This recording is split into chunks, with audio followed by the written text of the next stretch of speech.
Good morning, true crime friends. How y'all doing? Yo, oh my goodness. The state of West Virginia versus Natalie Cochran. We need to talk about it. There's so much happening. This is part 6 of my coverage of this case. If you missed the first 5 parts, please go back and watch the first 5. Child, I do not have time to get you caught up, but I do have a whole entire Natalie Cochran playlist. First, you know what you need to do though. Please like this video and subscribe to the channel. That helps other people find us. Also, check me out on Facebook and Instagram. So look, the state of West Virginia. oh, I got that little amphibian back in my throat. Hang on. We were in the defense case, right? And I was like, okay, Mr. Victor loves his job. Now, does he think his client is an unfortunate unaliver? Yeah. There was a couple times during the course of this trial, he was like, at the time of the murder. And I'm like, sir, shh, no. You're supposed to say at the time of the crime, allegedly. I don't even know what he's supposed to say. But when he referenced the time of the murder, I was like, okay, I see you, Mr. Victor. You know she did it too, just like the rest of us did. But go on, do your job, boo-boo. Go on, do your job, because I believe she going to jail. But anyway, the defense has rested their case, and the state was like, hey judge, hey, listen, we got a rebuttal witness we want to bring up in here. And I was like, okay, what are they gonna rebut? I want to hear what they're gonna rebut. And the state was like, we are gonna bring the lead officer to just prove that the kids was lying. I mean, listen, who can blame these kids for lying? Their mama is on trial for her life for the unfortunate unaliving of their father. Of course they have a little bit of revisionist history. Of course their mother is a sociopath who spent a whole bunch of years telling them lies and stuff like, oh, you know, I didn't do nothing. It was your daddy who did everything. And that's why I'm going to jail for a Ponzi scheme. But it was not my fault. You want some pancakes for breakfast? You know what I mean? She's evil, E-V-I-L, evil. Anyway, so the law enforcement officer gets up there. First of all, you got to keep in mind, this law enforcement officer is now retired.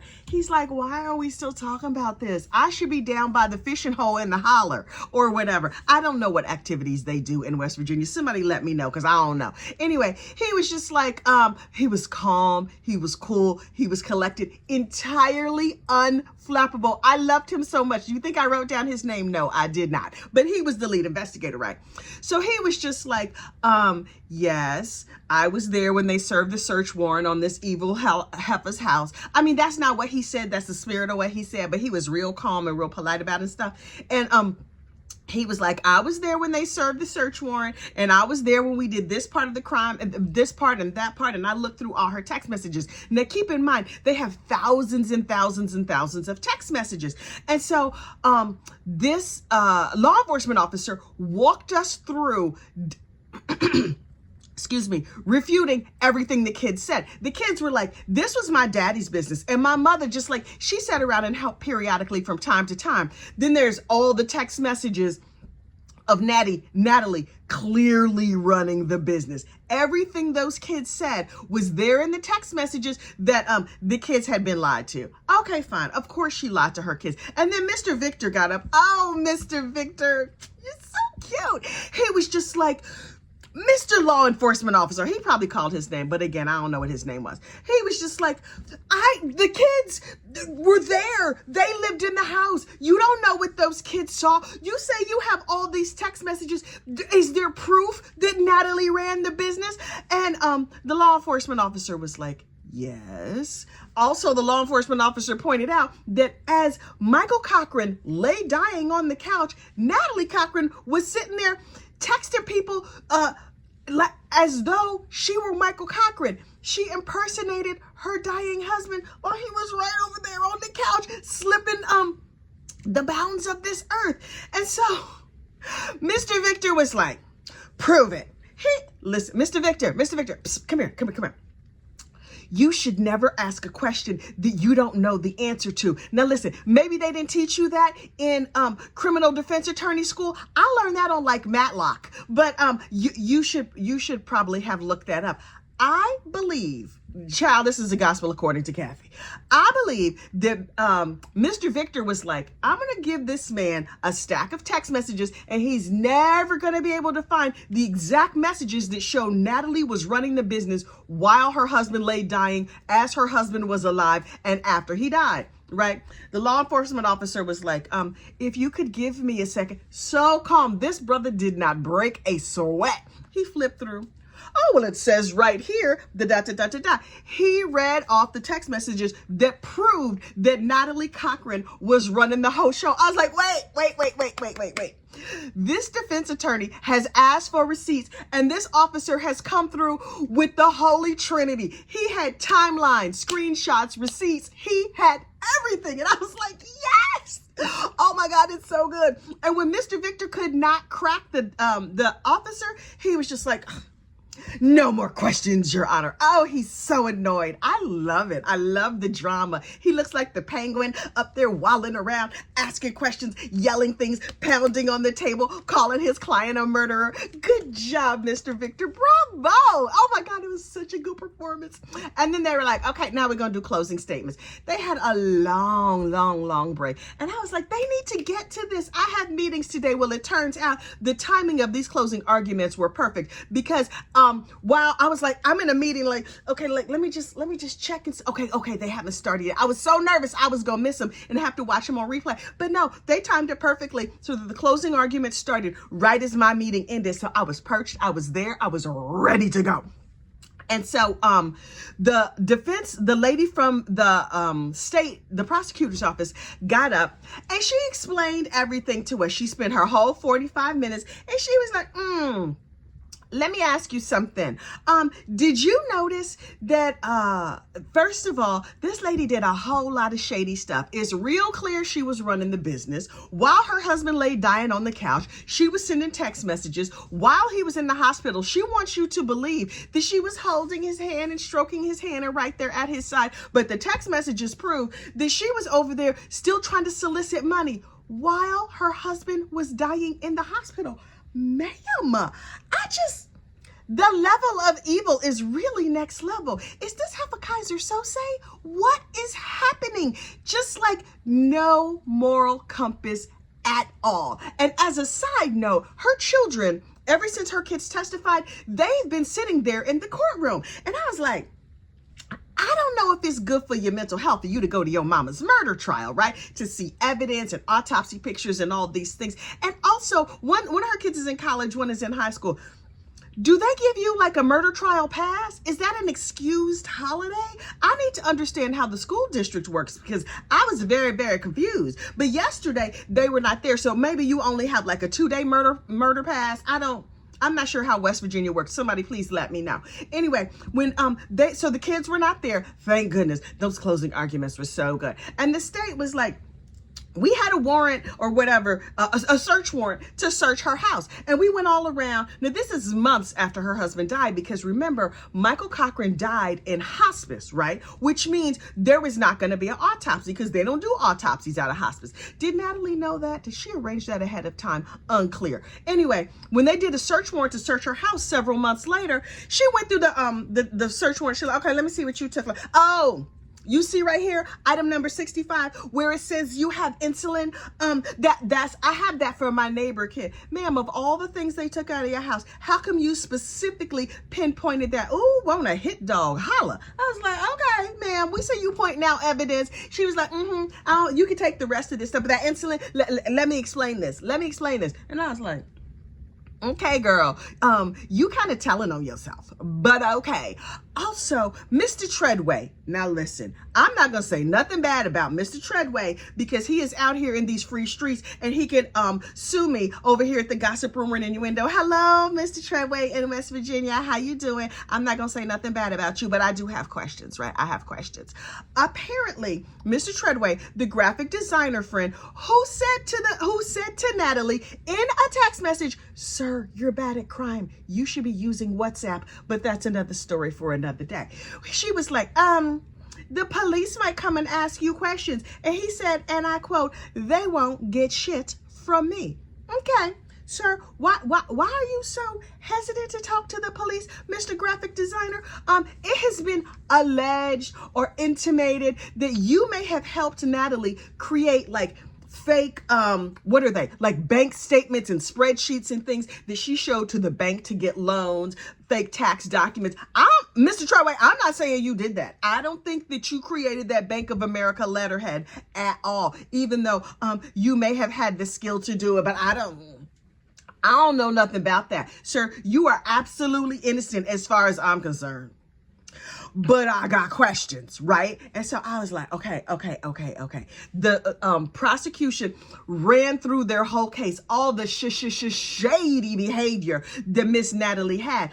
Oh, and Natalie was like, when people were like, hey girl, where my money? I'm gonna need my money back. Listen, I am a working stiff. I'm gonna need my money back. I invested in you money, and you said I was gonna have all these returns. I see you going to Paris and tricking up money, buying boats, buying four-wheelers, motorcycles, all these things. But you're not giving me my money back. I gave you my retirement. Keep in mind, this heifer spent the entire retirement fund of her parents and her in-laws.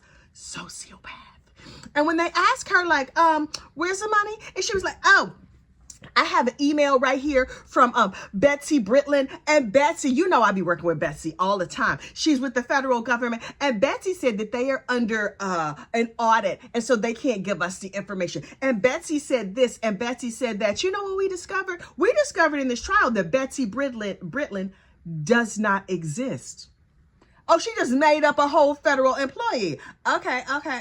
But then, y'all, we had boots on the ground in West Virginia.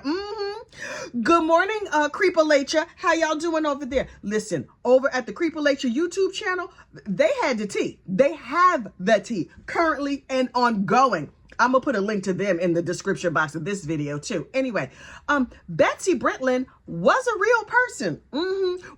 I use the past tense because Betsy Britland is no longer on this mortal coil. Now, did Natalie Cochran do it? Unclear. I don't think so though, but I don't know. I can't promise she didn't unfortunately unalive Miss Britland. Miss Britland was a church member of Natalie Cochran who died a few years back. That's when I was like, this heifer Casa Sose. She just pulling names out of the air. She like, who can I? Oh, remember that funeral we went to? That's the lady who is the federal government employee. Look, don't tell her your name because she might put your name in one of her schemes, her shenanigans. And so the state gave their whole closing statement. And I was like, right, she did it. How long is it going to take y'all to convict her? Because I really, from the bottom of my heart, believe she did it. And the defense got up. Oh, Mr. Penguin, the way I love Mr. Victor. Mr. Penguin got up and he waddled over to the stand and he pounded the lectern and he was like, it's circumstantial. You don't have proof that she did all these terrible things. Yes, she faked cancer. I mean, people fake cancer. Sir. No, they don't. Not if they're decent human beings. Oh, right. She's not a decent human being. Okay. I got you. So you have acknowledged that this was a murder and that your client faked cancer. Okay, sir, I see you. Are you just giving us like a wink and a nod, go on and convict this heifer so I can get on to my next ne'er-do-well client? Child, unclear. Anyway, he was just like, she was distraught in the aftermath of her husband's passing. She was distraught as he was sick and laying there on the couch. She was so distraught. She didn't know what to do. Only she was a medical professional. She was a diabetes educator. And so her husband is clearly in a coma, laying on the couch, and she's so distraught that she could call all her friends and family, but not 911. You know, I understand that people don't memorize phone numbers anymore. So you can just like push a little button and call, you know, your sister, your brother, your neighbor, your husband's best friend or whatever. Okay, you could do that. You know what you could also do? There's an emergency button on your phone and you can just call 911 and they would have come to the house and taken him to the hospital where maybe he would not have slipped the mortal bonds of slipped the surly bonds of this earth. But she didn't do that. She was too distraught to call 911, but she was clear enough of mind to take a picture of him passed out on the floor and take assorted pictures of him in a coma on the couch. Okay. She called a couple of different medical professionals to the house to come and check him out. Can you come and take his temperature? Ooh, I don't, Yes, I picked up some medication that makes you pass out, and the medication that he's allergic to. He definitely didn't take it. I'm sure he definitely didn't take it. And that could not at all be the reason that he's curled up in a fetal position on the floor. Now listen, if you happen to have a picture of your loved one, any loved one in your life, clearly ill, in the fetal position, on the floor, you know what I'm not doing? Sending it to nobody. First of all, call me crazy. I'm not taking that picture. That is not how I want the person I love to be seen, remembered. We're going to be like, he was sick. That's the only message y'all getting from me. He was sick. Do you need to know all the gory details? No. She took, when her husband fell out, she was like, I think he might have bonked his head. Oh, look, here he is. Oh, I'm surprised she didn't do like a dead selfie, like, click, it's a Ussie. Like, girl, she going to hell with gasoline draws on. But listen, I am not the law. They wrapped up the whole situation yesterday, right? The state has rested. The prosecution has rested. Today, when we go back to court, first of all, I need to know what kind of treat the judge is going to bring. Oh, yes, Judge Biscuits brings biscuits. He brings donuts. He ordered pizza one day. What kind of food are they going to order today? Something tells me that you get like really good food when you're doing jury duty with this judge. I mean, clearly somebody brought fudge for the judge. I think they should do that for every judge. Judge Newman, do people bring you fudge? I got questions. Anyway, so the jury deliberates today. We are officially on verdict watch. How long do you think it's going to take for them to reach a verdict? Me personally, I say 6 hours. I don't know. I just made that up, child. I just feel it in my spirit that sometime after lunch, they're going to have a verdict. And when they do, I will be here. I will be back. We will be back to break down the verdict, her reaction. Now look, here's the things that she's charged with. They could convict her of first degree unfortunate unaliving or manslaughter, something like that. Now, the manslaughter is a no-brainer. Manslaughter, reckless homicide, something like that. That's like, you should have did more than you did. It's clear she should have done more than just like take a bunch of selfies with a dead man. And she probably should have called like 911 or the police or somebody like that. She called police officers, but nobody on duty. She called medical professionals, but not the medical professionals was like, oh girl, this looked terrible. You should take him to the hospital. She's like, no, but thanks so much. I wonder if she was like, who knew it was this hard to kill somebody? I thought you would just give them this little shot. A couple hours later, boom, boom, they done. It took days for him to die. Do you know how long it's going to take me? How much fraud I could be doing? He should be dying faster. That's what she said in my mind. I don't have no proof of that, child. You're not here for proof. You're here for gossip, rumor, and the innuendo of the situation. And that is what I am giving you. So listen, once a verdict comes back, me and our friends down there in West Virginia at Creepalature are going to do our very best to get together and record a live stream with reactions and everything like that. We're going to have to see what happens. But look, y'all stay tuned. And I will talk to you soon. Bye.